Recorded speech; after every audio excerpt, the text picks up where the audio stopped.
Okay, so 8 years later, suddenly now, we have the DOE almost like magic defining a mere 3.2 million gallons of this waste as being ready to go to WIPP, and WIPP being a preferred alternative for it. First thing to remember is they'd previously said the opposite. Right. In fact, they had specifically said after the draft of this environmental impact statement that discussed the alternatives, they had explicitly said WIPP was not considered.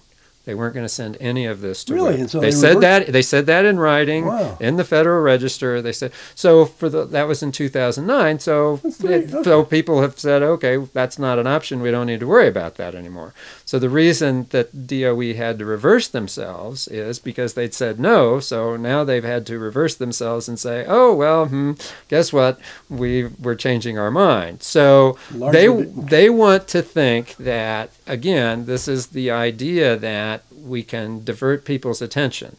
The waste in these tanks, these up to 20 tanks that they think have these 3 million gallons that they could ship to WIPP, is less than 6% of the total amount that's there. Yeah. So it doesn't solve the problem. As I say, they themselves had said they were going to handle it the same way they're going to handle the other 50 million plus gallons. Right.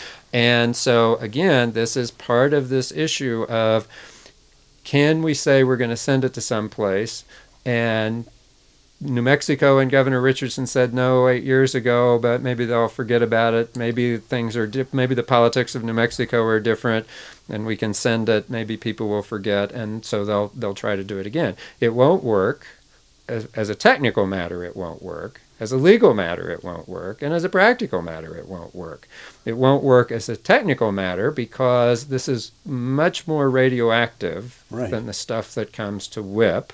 So therefore, that creates a real problem. And so in theory, they haven't clearly said this because, of course, their environmental impact statement didn't go into changing the stuff so it could come to WIPP. But in theory, if they were going to do that, they would do a process of stripping out the cesium and the strontium from this waste to make it less radioactive before they would ship it to WIPP. But technically, they've never done that. So that's not what they were going to do. The idea is to put it into glass, to vitrify the facility, and vitrify it. So they haven't done what they presumably technically would have to do for WIPP. So again, that's an additional cost, additional delay, et cetera, et cetera. We've discussed they can't do it legally because it's against the law. And as a practical matter, it doesn't work either. It's not just that WIPP isn't legally allowed to take high-level waste. It really can't handle that kind of higher radioactive material. Okay, let me ask you about this.